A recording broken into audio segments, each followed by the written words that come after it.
नमस्कार दोस्तों, स्वागत है आपका आपके अपने यूट्यूब चैनल अमन प्रयास जी की इसमें। जैसा कि फ्रेंड्स, आपका एसएससी जीडी का एग्ज़ाम 27 अप्रैल से शुरू है, तो उसी के लिए जो है हमने एक सीरीज़ स्टार्ट किया है जो कि आपका एग्ज़ाम तक जो है चलेगा। तो उसी कड़ी में ये आज आपका दूसरा वीडियो है। इससे पहले पहला वीडियो कल अपलोड किया गया था। जो लोग नहीं देखे हैं कृपया कर जाके देख लेंगे, अच्छा लगे तो वीडियो को लाइक भी कर देंगे।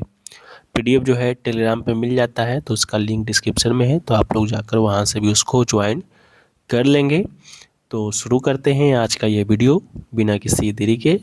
तो आज का जो हमारा पहला जो प्रश्न होगा वो है कि निम्नलिखित में से कौन सा रंग जो है आमतौर पर जूडो में मानक बेल्ट रंग यानी कि ग्रेड के रूप में उपयोग नहीं किया जाता है। ठीक है, चार ऑप्शन जो है आपको इसी प्रकार से देखने को मिलेंगे। उसमें से एक ऑप्शन आपका गुलाबी का होगा जो कि बिल्कुल राइट आंसर हो जाएगा। जूडो में शुरुआती स्तर जिसे क्यू कहा जाता है के लिए जो है आमतौर पर सफ़ेद हो गया, पीला हो गया, नारंगी हो गया, हरा, नीला और भूरा रंग जो है इस्तेमाल होता है, जबकि उच्च स्तर डैन के लिए जो है काली बेल्ट होती है। गुलाबी रंग का उपयोग आधिकारिक ग्रेडिंग में नहीं किया जाता है। ठीक है, तो आप इसको याद रखेंगे। इसके अलावा वीडियो में आगे बढ़ते हैं उससे पहले दोस्तों आपको यहाँ पर बताते हुए चलें कि अगर जो है आप लोग अपनी तैयारी को और स्ट्रॉन्ग करना चाहते हैं तो आप लोग जो है हमारे द्वारा एसएससी जीडी 2026 के लिए चलाए जा रहे डेली 9 AM क्यूज़ में जो है ऐड हो सकते हैं। इसमें आपको 1000 प्लस एक्सपेक्टेड क्वेश्चन जो है कराए जाएंगे। उसका पीडीएफ भी आपको प्रोवाइड कराया जाएगा, विथ एक्स्ट्रा फैक्ट्स के साथ प्रोवाइड कराया जाएगा। डेली 50 क्वेश्चन का क्यूज़ का टारगेट हमारा रहेगा। इसके अलावा इस ग्रुप में जो आप ऐड होंगे तो शिफ्ट वाइज जो एनालिसिस होगा उसका भी पीडीएफ और क्यूज़ का लाभ आप यहाँ पर उठाएंगे। इस सीजीडी 2026 की 80% क्वेश्चन जो कि जनरल अवेयरनेस के होंगे, यहीं से आने के चांस होंगे। मटेरियल आपका हिंदी इंग्लिश दोनों में होगा। वैलिडिटी आपका जब तक एग्ज़ाम समाप्त नहीं हो जाता। यही नहीं, इसके साथ आपको एसएससी जीडी 2025 का पीवाईक्यू का पीडीएफ भी मिल जाएगा और 40 प्लस टॉपिक वाइज ई बुक जो कि हमारे द्वारा बनाया गया है वो भी आपको फ्री ऑफ कॉस्ट वहाँ पर मिलता है, मात्र 49 रुपये में। तो आप इसमें ज्वाइन हो सकते हैं पहले 500 स्टूडेंट्स के लिए। इसके अलावा हमारा व्हाट्सअप नंबर है, इस पर संपर्क कर सकते हैं, नहीं तो लिंक डिस्क्रिप्शन में आपको मिल जाएगा और कमेंट सेक्शन में भी पिन किया हुआ रहेगा। बाकी बढ़ते हैं हम लोग अगले प्रश्न की तरफ। तो हमारा जो अगला प्रश्न होगा वो पूछा गया कि नीलगिरी पर्वत श्रृंखला किन 3 राज्यों के त्रिसीमा पर स्थित है। तो इसका राइट आंसर जो होगा तमिलनाडु, केरल और कर्नाटक आपका हो जाएगा। नीलगिरी पर्वत की जब हम लोग बात करते हैं तो ये जो है आपका पश्चिमी घाट का जो है हिस्सा है। इसके अलावा दक्षिण भारत में आपका यहाँ पर तमिलनाडु हो गया, केरल हो गया, कर्नाटक हो गया के ट्राई जंक्शन के स्थित है, यानी कि त्रिसीमा पर स्थित है। यह क्षेत्र जो है अपनी चाय के बागान हो गया, जैव विविधता हो गया। इसके अलावा सबसे ऊंची चोटी अगर आपसे पूछा जाता कि नीलगिरी पर्वत की सबसे ऊंची चोटी कौन सी है तो डोडो बेटा, जिसकी ऊंचाई अगर आपसे पूछा जाए तो 2337 मीटर है। उसके लिए भी जो है आपका यह प्रसिद्ध है, तो आप इसको याद रखेंगे। अगला क्वेश्चन है कि प्रथम पंचवर्षीय योजना 1951-1956 का मुख्य लक्ष्य क्या था, यानी what was the main objective of the first 5 year plan 1951 to 1956। तो इसका राइट आंसर एग्रीकल्चरल डेवलपमेंट यानी कि कृषि विकास इसका राइट आंसर हो जाएगा। अगर आपसे इसका मॉडल पूछा जाता है कि यह जो है किस मॉडल पर आधारित था तो ये जो है आपका यहाँ पर हेरोड डोमर मॉडल पर जो है आधारित था। ठीक है, तो आप इसको याद रखिएगा। इसके अलावा इसका जो मुख्य ध्यान था एक तो कृषि पर था ही, इसके अलावा जो है सिंचाई हो गया उस पर था, इसके अलावा बिजली के उत्पादन पर भी था। ठीक ठीक है, क्योंकि उस समय जो है देश में खाद्यान्न की जो है कमी थी। इसके अलावा इस पंचवर्षीय योजना के दौरान आपका यहाँ पर भाखड़ा नागल बांध हो गया, इसके अलावा हीराकुंड बांध हो गया, उसका निर्माण भी जो है यहाँ पर किया गया था। तो आप इसको याद रखेंगे। अगला है निम्नलिखित में से कौन सा वेद जो है मुख्य रूप से बुरी आत्माओं और बीमारियों को दूर करने के लिए जादुई मंत्रों और आकर्षण का संग्रह है। राइट आंसर जो है यहाँ का अर्थववेद। ठीक है, अर्थववेद जो है इसका राइट आंसर हो जाएगा। अर्थववेद की बात करते हैं तो यहाँ पर जो 4 वेद है, 4 वेद आप लोग को मालूम होगा, यहाँ पर लिखा भी क्या है ऋग्वेद, सामवेद, यजुर्वेद और अर्थववेद। उसमें आपका चौथा और अंतिम वेद जो है आपका यहाँ पर अर्थवेद है। इसे जो है जादुई सूत्रों का वेद कहा जाता है, क्योंकि इसमें दैनिक जीवन की समस्याओं जैसे कि बीमारियों के उपचार, इसके अलावा बुरी शक्तियों से सुरक्षा, सुख समृद्धि के लिए मंत्र है, जादुई टोने शामिल हैं। इसमें अगर आपसे पूछा जाता है कितने भजन हैं, तो 730 भजन है और आपका यहाँ पर 6000 के तकरीबन मंत्र है अथर्ववेद में। ठीक है, तो याद रखिएगा। नेक्स्ट क्वेश्चन जो आपका पूछा गया था वो पूछा गया कि निम्नलिखित में से किस अधिकार को जीवन के अधिकार और व्यक्तिगत स्वतंत्रता के अधिकार का एक अभिन्न अंग माना जाता है। ठीक है, तो इसका जो राइट आंसर था वो आपका यहाँ पर राइट टू प्राइवेसी यानी कि निजता का अधिकार जो है यहाँ पर राइट आंसर आपका यहाँ पर हो जाएगा। ये जो निजता का अधिकार है आपको पता होना चाहिए कि जो हमारा आर्टिकल 21 है, आर्टिकल 21 में जो है आपका यहाँ पर निजता का अधिकार का उल्लेख दिया गया है। इसमें कहा गया है कि किसी भी व्यक्ति को कानून के द्वारा स्थापित प्रक्रिया के अलावा उसके जीवन या व्यक्तिगत स्वतंत्रता से जो है वंचित नहीं किया जाएगा। इसके लिए जो है ऐतिहासिक निर्णय आया था 2017 के एस पुट्टास्वामी बनाम भारत संघ का मामला हुआ था। उसमें सर्वोच्च न्यायालय की 9 न्यायाधीश की पीठ ने जो है सर्वसम्मति से यह निर्णय दिया था कि राइट टू प्राइवेसी यानी कि संविधान के अनुच्छेद 21 के तहत जो है जीवन और व्यक्तिगत स्वतंत्रता के अधिकार का एक अंतर्निहित हिस्सा है। ठीक है, तो आप इसको याद रखेंगे। इसके अलावा यह अधिकार जो है संविधान के भाग 3 में जो है गारंटीकृत स्वतंत्रताओं का एक हिस्सा भी है, तो इसको भी आप याद रखेंगे। एक क्वेश्चन है कि 1947 में भारत की स्वतंत्रता के समय ब्रिटिश प्रधानमंत्री कौन थे। ब्रिटिश प्रधानमंत्री की बात करते हैं तो इसका राइट आंसर क्लेमेंट एटली। ठीक है, हमारा जो भारत है देश है वो आपका यहाँ पर 15 अगस्त 1947 को यहाँ पर आज़ाद हुआ था। उस समय जो ब्रिटेन के जो प्रधानमंत्री थे क्लेमेंट एटली थे। ठीक है, उसका जो संबंध था वहाँ पर एक लेबर पार्टी है, जिस प्रकार यहाँ पर आपका एक बीजेपी है, कांग्रेस है, उसी प्रकार से वहाँ भी पार्टी है, तो वहाँ पर एक लेबर पार्टी है, उन्हीं से उसका संबंध था। और ये जो है 1945 से लेकर 1951 तक जो है सत्ता में रहे थे। उनके दौरान, इस कार्यकाल के दौरान उन्होंने भारत की स्वतंत्रता और विभाजन का कार्य जो है यहाँ पर संपन्न कराया था। एक क्वेश्चन है कि पद्मश्री पुरस्कार से सम्मानित शोभना नारायण जो है किस भारतीय शास्त्रीय नृत्य शैली से संबंधित है। 4 ऑप्शन यहाँ पर दिए गए थे, उन 4 ऑप्शन में एक ऑप्शन आपका यहाँ पर कथक का था, बिल्कुल राइट आंसर हो जाएगा। शोभना नारायण की बात करेंगे तो इनका संबंध जो है आपका यहाँ पर कथक से है, और इनके गुरु का नाम अगर आपसे पूछा जाए तो बिरजू महाराज, पंडित बिरजू महाराज जो है इनके जो है गुरु हुआ करते थे। और ये जो है शोभना नारायण, इनका संबंध अगर आपसे पूछा जाता है तो लखनऊ घराने से इनका संबंध है, और 1992 में जो है इन्हें पद्मश्री पुरस्कार से भी जो है सम्मानित किया गया है, तो आप इसको जो है याद रखेंगे।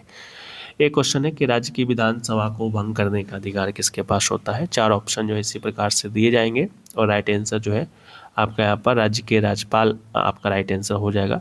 अगर आपसे अनुच्छेद पूछा जाता है तो अनुच्छेद 174 का क्लोज जो 2 है उसका सब क्लोज जो बी है उसके तहत जो है विधानसभा भंग होती है, और कौन करता है, राज्यपाल करता है। ठीक है, इसके अलावा ये जो कार्य जो राज्यपाल करते हैं किसके आदेश पर, किसके सलाह पर करते हैं, तो मुख्यमंत्री के आदेश पर जो है करते हैं, तो आप इसको भी याद रखेंगे। इसके अलावा विधानसभा भंग कब होता है, तो विधानसभा भंग कब होता है, जब विधानसभा में जो है किसी भी दल को बहुमत ना हो, संवैधानिक मिश्रणी विफल होने पर जो है राज्यपाल जो है ये कदम उठाते हैं। अगला है कलिंग महोत्सव जो है किस राज्य में मनाया जाता है। कलिंग महोत्सव की बात करते हैं तो कलिंग महोत्सव का जो संबंध है ये आपका यहाँ पर उड़ीसा से है। ठीक है, उड़ीसा में एक स्थान है आपका यहाँ पर धौली, वहीं पर जो है कलिंग महोत्सव आपका यहाँ पर मनाया जाता है। धौली जगह का भी नाम है, और धौली वहाँ पर एक पहाड़ी भी है। ठीक है, ये जो है आपका उत्सव जो है मार्शल आर्ट और शांति का जो है उत्सव है। यहाँ पर तलवारबाजी और पारंपरिक नृत्य के माध्यम से जो है युद्ध पर शांति की विजय का जश्न मनाया जाता है।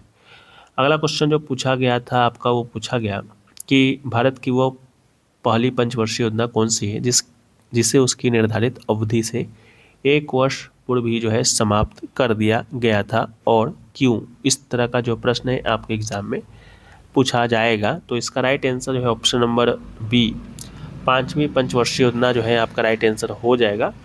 और उस समय जो है सरकार में जो है सत्ता में परिवर्तन हुआ था और जनता पार्टी की सरकार वहाँ पर आई थी, उसके कारण जो है इसे जो है 1 वर्ष पहले ही जो है समाप्त कर दिया गया था। ठीक है, कांग्रेस की जगह जो है वहाँ पर मोरारजी देसाई की जो नेतृत्व वाली जनता पार्टी की सरकार थी वो आई थी, और इसे जो है 1978 में जो है बंद कर दिया गया था। इसके स्थान पर बात करते हैं तो रोलिंग प्लान जो है यहाँ पर शुरू किया गया था, जिसे हम लोग अनवरत योजना के नाम से भी जानते हैं। एक क्वेश्चन है कि पंचवर्षीय योजना का निम्नलिखित में से कौन सा लक्ष्य सीधे जनता, नागरिकों के जीवन स्तर और सामाजिक न्याय से संबंधित है। चार ऑप्शन यहाँ पर आपके दिए जाएंगे। उन चार ऑप्शन में एक ऑप्शन आपका समानता का होगा, इक्विटी का होगा, समानता का, तो जी के राइट आंसर हो जाएगा।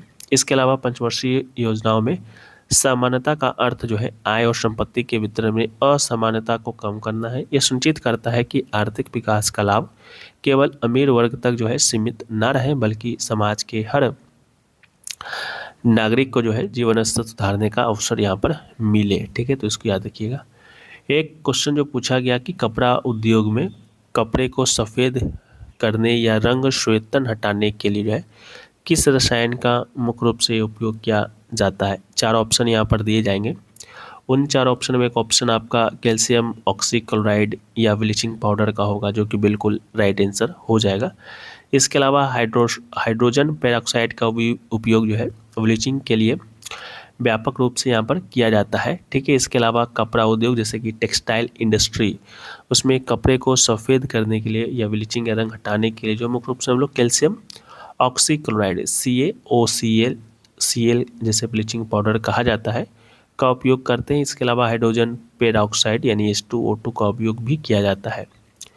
एक क्वेश्चन है कि भारतीय पैरा एथलीट पारुल परमार निम्नलिखित में से जो है किस खेल से संबंधित है। तो पारुल परमार की बात करेंगे तो इनका संबंध जो है आपका पैरा बैडमिंटन से जो है हो जाएगा। तो पैरा बैडमिंटन जो है इसका राइट आंसर हो जाएगा।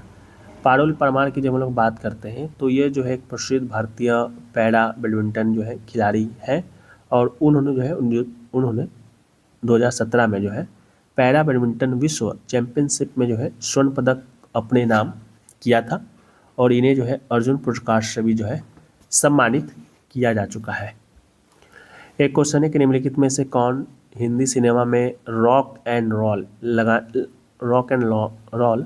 लाने वाली पहले संगीत निर्देशक थे। तो राइट आंसर राहुल देव बर्मन इसका राइट आंसर हो जाएगा।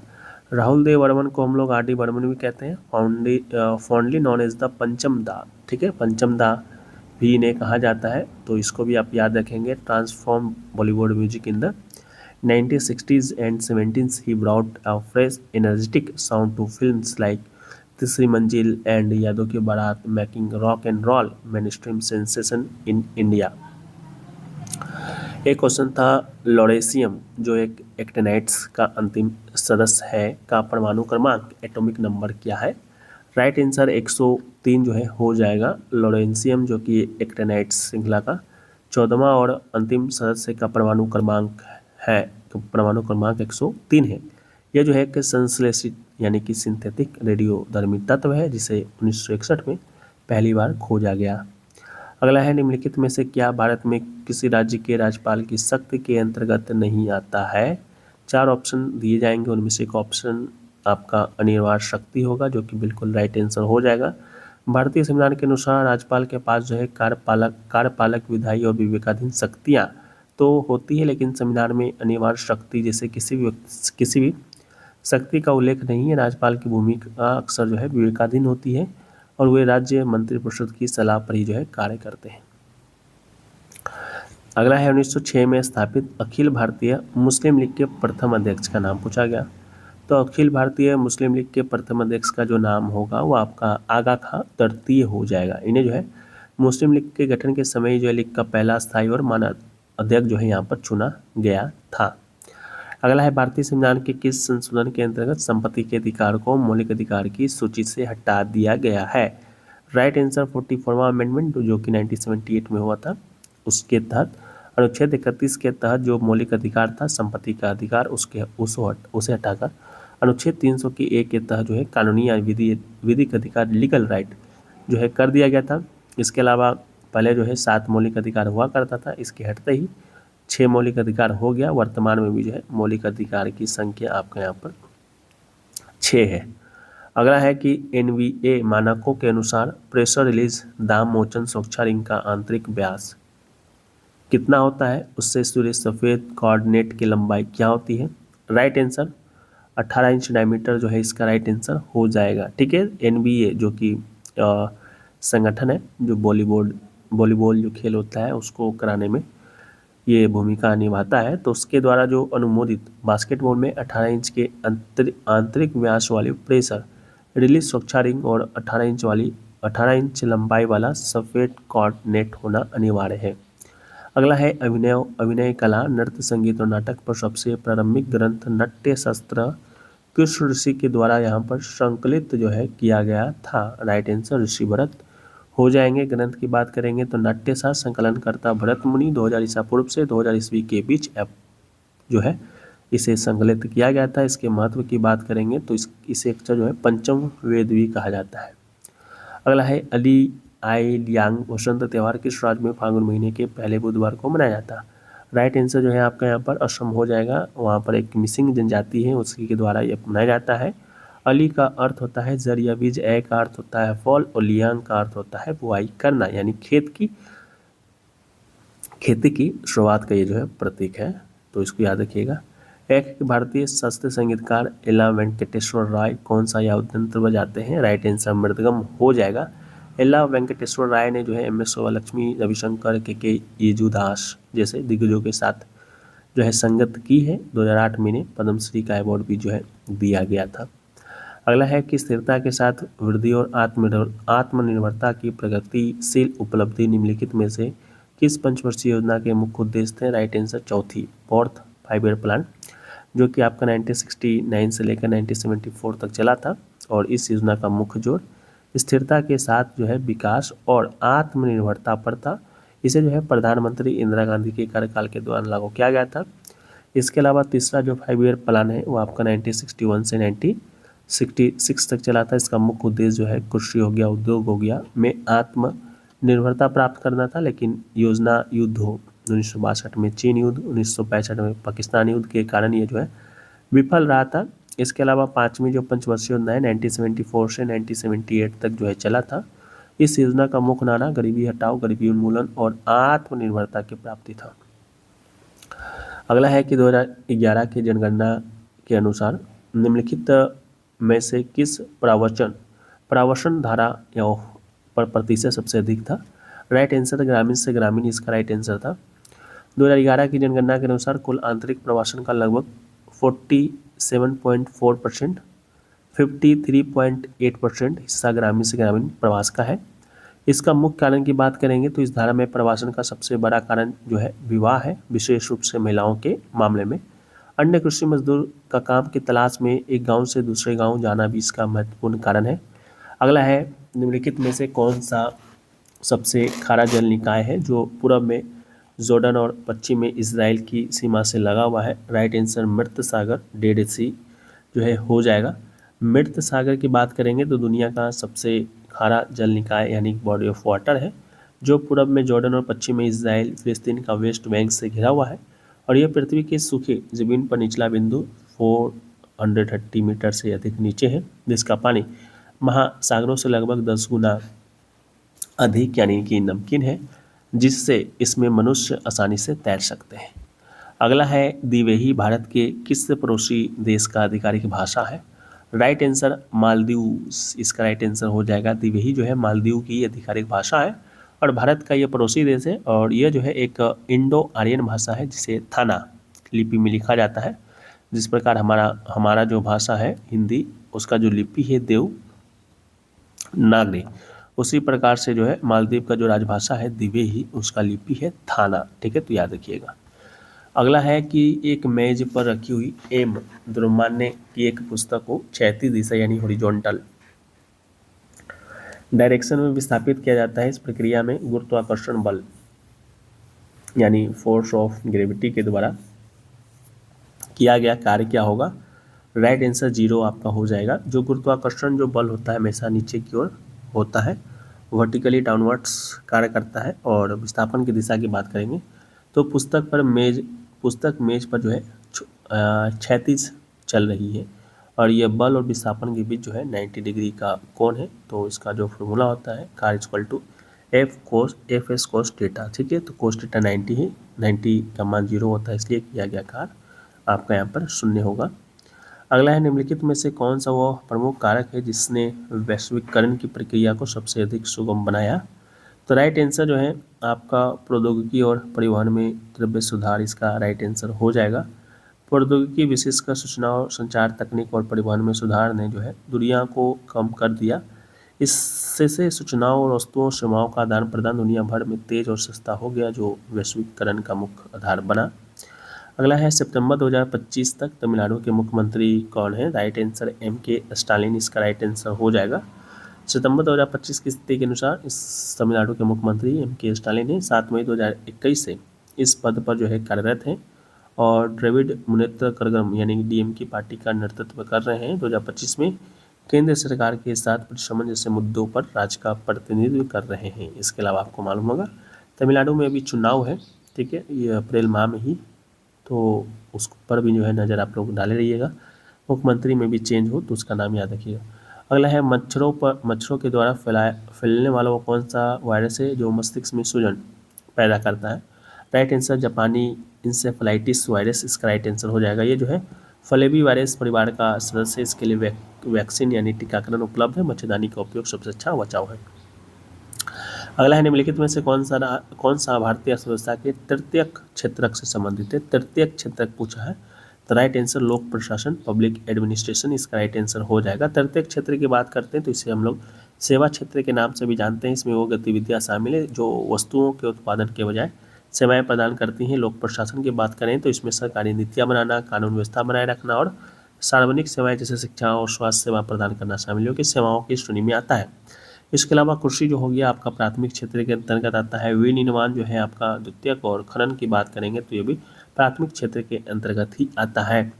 अगला है कि वह सबसे प्रसिद्ध शक शासक कौन था जिसे गिरनार में उसके महत्वपूर्ण शिलालेख के लिए जाना जाता है। राइट आंसर रुद्रदामन प्रथम, इसका राइट आंसर हो जाएगा। रुद्रदामन प्रथम जो है जूनागढ़ शिलालेख जो है संस्कृत भाषा में जारी किया गया पहला बड़ा शिलालेख माना जाता है और इसमें सुदर्शन झील के जीर्णोद्धार का वर्णन जो है मिलता है रिपेयर करने का।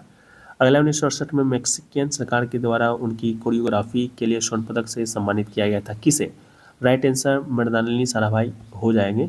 1968 में मैक्सिकन सरकार के द्वारा मेक्सिको के वेले फोक लोरिको के लिए जो है कोरियोग्राफी हेतु प्रसिद्ध शास्त्रीय भारतीय शास्त्रीय नृत्यांगना यानी कि मृणालिनी साराभाई को जो है स्वर्ण पदक से सम्मानित किया गया था, याद रखेंगे। अगला है, दिसंबर 2025 तक भारत के केंद्रीय शिक्षा मंत्री कौन है। तो राइट आंसर धर्मेंद्र प्रधान आपके हो जाएंगे। 2025 की जानकारी के अनुसार जो है केंद्रीय शिक्षा मंत्री यही है। जुलाई 2021 से जो है वर्तमान तक है। इनका दल की बात करेंगे, इनका दल भारतीय जनता पार्टी यानी बीजेपी से ताल्लुकात ये रखते हैं। अगला है, आर्थिक संदर्भ में सार्वजनिक प्रावधान का सबसे सटीक अर्थ पूछा गया था। तो इसका जो राइट आंसर हो जाएगा ऑप्शन नंबर बी, यानी कि जब किसी परियोजना को सरकारी बजट से पोषित किया जाता है उसका उपयोग बिना किसी प्रत्यक्ष भुगतान के लिए किया जा सकता है, जो कि आपका बिल्कुल राइट आंसर हो जाएगा। अगला है, यूनेस्को ने जो है दिसंबर 2021 में पश्चिम बंगाल के किस सांस्कृतिक उत्सव को मानवता की अमृत सांस्कृतिक विरासत की सूची में शामिल किया। राइट आंसर दुर्गा पूजा यानी कोलकाता हो जाएगा। मुख्य रूप से जो है कोलकाता पश्चिम बंगाल में ये पड़ता है। 2021 में मान्यता मिली जो अपनी समृद्ध सांस्कृतिक परंपराओं, इसके अलावा कलात्मक मूर्तियों और सामुदायिक भागीदारी के लिए जानी जाती है। एशिया का पहला त्यौहार है जो कि इस सूची में शामिल किया गया है। अगला है, भारतीय संविधान सभा की पहली बैठक कब आयोजित की गई थी। राइट आंसर 9 दिसंबर 1946 आपका हो जाएगा। कहाँ पर किया गया था। नई दिल्ली के कॉन्स्टिट्यूशन हॉल, जो कि अब सेंट्रल हॉल है। इसके जो प्रथम अस्थायी अध्यक्ष हैं आपके डॉक्टर सच्चिदानंद सिन्हा थे। 2011 सदस्यों ने इसमें भाग लिया था। इसका दूसरा बैठक आपका यहाँ पर 11 दिसंबर 1946 को हुआ था। इसमें जो है अस्थायी जो अध्यक्ष है उसका भी चुनाव कर लिया गया था। डॉक्टर राजेंद्र प्रसाद आपके पहले अस्थायी अध्यक्ष बने थे, उससे पहले अस्थायी आपके डॉक्टर सच्चिदानंद सिन्हा थे। अगला है कि विश्व एथलेटिक चैंपियनशिप में स्वर्ण पदक जीतने वाले पहले भारतीय कौन थी। इसका राइट आंसर कौन था या कौन है। तो इसका राइट आंसर नीरज चोपड़ा हो जाएगा। नीरज चोपड़ा ने जो है अगस्त 2023 में बुदापेस्ट में हुए विश्व एथलेटिक चैंपियनशिप में गोल्ड मेडल जो है अपने नाम किया। अगला है, डॉक्टर भीमराव अम्बेडकर ने जो है ऐतिहासिक महार सत्याग्रह जो है उसका नेतृत्व किस वर्ष किया था। तो महार सत्याग्रह जो है आपका 1927 में किया गया था। 20 मार्च 1927 को।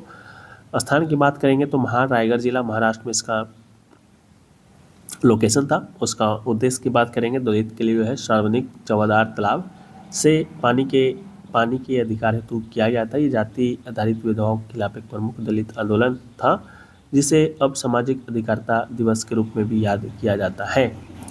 अगला है कि रोहिंग्या संकट राज्य में मुख्य रूप से भारत सहित विभिन्न क्षेत्रों में शरण लेने के लिए आने वाले किस पड़ोसी देश के शरणार्थी शामिल? राइट आंसर म्यांमार आपके यहाँ पर हो जाएंगे। रोहिंग्या संकट मुख्य रूप से म्यांमार के रखाइन राज्य से आए शरणार्थियों से संबंधित है। म्यांमार में सैन्य उत्पीड़न के कारण 2017 के बाद से जो है लाखों रोहिंग्या भारत, बांग्लादेश और दक्षिण पूर्व एशिया में शरण लेने के लिए मजबूर हुए। यह एक राज्य-विहीन मुस्लिम अल्पसंख्यक समूह है, जिसे संयुक्त राष्ट्र ने दुनिया के सबसे प्रताड़ित अल्पसंख्यक माना है। अगला है स्मृति मंधाना निम्नलिखित में से किस खेल से संबंधित है? राइट आंसर क्रिकेट आपके हो जाएंगे। स्मृति मंधाना भारतीय महिला क्रिकेट टीम की एक प्रमुख बाएं हाथ की बल्लेबाज है। ठीक है, बाएं हाथ की बल्लेबाज है और क्रिकेटर है, और 2018 में आईसीसी महिला क्रिकेट ऑफ द ईयर के कई पुरस्कार इन्होंने जीते हैं। और आईपीएल की तरह ही जो है महिला प्रीमियर लीग में रॉयल चैलेंजर्स बेंगलुरु के लिए जो है खेलती हैं, तो इसको भी याद रखिएगा। अगला है निम्नलिखित में से किस राष्ट्रीय नृत्य को एक कहारे के रूप में जाना जाता है, जहां एक ही कलाकार विभिन्न पात्रों की भूमिका निभाते हैं? राइट आंसर भरतनाट्यम हो जाएगा। एक कहारे का अर्थ है एक कलाकार। भरतनाट्यम में नर्तक अभिनय और भाव भंगिमाओं के माध्यम से एक ही प्रदर्शन में विभिन्न पात्रों को दर्शाता है।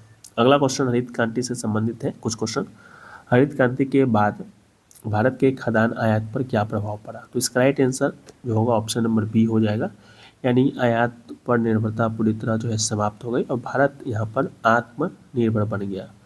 उसी प्रकार से अगला क्वेश्चन है कि हरित क्रांति के पहले भारत मुख्य रूप से किस देश से अनाज यानी आयात PL 480 के तहत कराता था? तो राइट आंसर आपके USA संयुक्त राज्य अमेरिका हो जाएगा। अगला है कि हरित क्रांति के कारण भारत किस फसल के उत्पादन में सबसे अधिक आत्मनिर्भर बना? तो राइट आंसर गेहूं और चावल, ऑप्शन नंबर सी आपके हो जाएंगे। अगला है कि सर्वश्रेष्ठ कोरियोग्राफर के लिए नंदी पुरस्कार जो है हर वर्ष किस राज्य के द्वारा प्रदान किया जाता है? राइट आंसर जो है आंध्र प्रदेश हो जाएगा। 1964 में शुरू किया गया था। इसका जो प्रतीक है नंदी, जिसे बेल कहा जाता है, जो भगवान शिव का एक वाहन है। यह पुरस्कार स्वर्ण, रजत, कांस्य और तांबा श्रेणी में दिया जाता है। अगला है कि आनंद शंकर के दो प्रसिद्ध track states of Kolkata dressing drums किस एल्बम का हिस्सा है?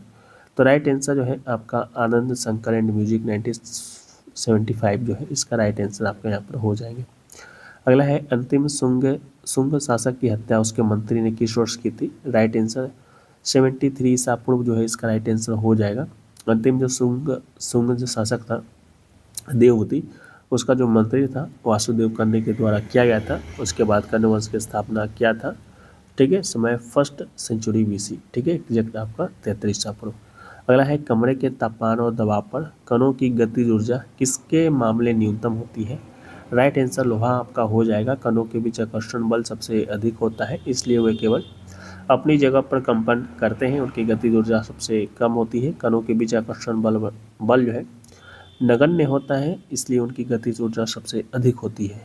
अगला है भारत के इन पड़ोसी देशों में किसमें मिलियन शहरों यानी कि 10 लाख से अधिक आबादी वाले शहर की संख्या सबसे अधिक है? तो राइट आंसर पाकिस्तान हो जाएगा। पाकिस्तान में 10 लाख से अधिक आबादी वाले शहरों की संख्या भारत के अन्य पड़ोसियों की तुलना में सबसे अधिक है। इसमें कराची, लाहौर जैसे बड़े शहर शामिल है। अगला है निम्नलिखित में से कौन सा हरित क्रांति का परिणाम नहीं पूछा गया है? तो राइट आंसर ग्रामीण जनसंख्या में कमी इसका राइट आंसर हो जाएगा। हरित क्रांति के दौरान जो है ग्रामीण जनसंख्या काफी हद तक स्थिर रही, उसमें प्राकृतिक वृद्धि हुई। इस क्रांति ने ग्रामीण क्षेत्रों में रोजगार के अवसर बढ़ाए, जिससे शहरी पलायन पर तत्काल कोई बड़ा प्रभाव नहीं पड़ा जो जनसंख्या को कम कर सके। अगला है कि निम्नलिखित में से कौन सा एक मानव निर्मित जल निकाय है जो किसी नदी या जल धारा के प्रभाव को अवरुद्ध करके बनाया जाता है? राइट आंसर जलाशय इसका राइट आंसर हो जाएगा। जलाशय जो है एक कृत्रिम झील है जो किसी नदी या जलधारा के आर पार बांध बनाकर पानी को रोकने या संग्रहित करने के लिए निर्मित की जाती है। इनका उपयोग सिंचाई, जल विद्युत और जलापूर्ति के लिए होता है। अगला है कि निम्नलिखित में से किस शैवाल प्रजाति को सामान्यतः स्टोनवर्ट कहा जाता है, जो इसकी जटिल संरचना के कारण से अक्सर इसे एक स्थलीय पौधा समझ लिया जाता है। तो कारा इसका राइट आंसर हो जाएगा। कारा जो है एक हरा शैवाल है जो मीठे पानी में पाया जाता है। इसकी सतह पर कैल्शियम कार्बोनेट जमा होने के कारण ये कठोर हो जाता है, इसलिए इसे जो है स्टोनवर्ट कहा जाता है। अगला है राज्य सरकार के कार्य संचालन के लिए नियम कौन बनाता है, तो राज्य के राज्यपाल। इसका राइट आंसर आपका हो जाएगा अनुच्छेद 166 के क्लोज 3 के अंतर्गत राज्य सरकार के कामकाज के नियम जो है बनाए जाते हैं। राज्यपाल मंत्रिपरिषद की सलाह पर नियम बनाते हैं, फाइलों का प्रसंस्करण और मंत्रियों के विभागों का बंटवारा जो है इसमें किया जाता है। ठीक है, तो ये रहा आज का आपका सेशन। संभवतः इसमें तकरीबन 50 से ज़्यादा क्वेश्चन डिस्कस किए गए जो कि आपके एग्जाम के लिए इंपॉर्टेंट है। बाकी वीडियो पसंद आया है यहाँ पर वीडियो को आप लोग लाइक कर दीजिए, चैनल पे नए हैं चैनल को सब्सक्राइब कर दीजिए। बाकी हम लोग मिलते हैं नेक्स्ट वीडियो में, जब तक के लिए जय हिंद।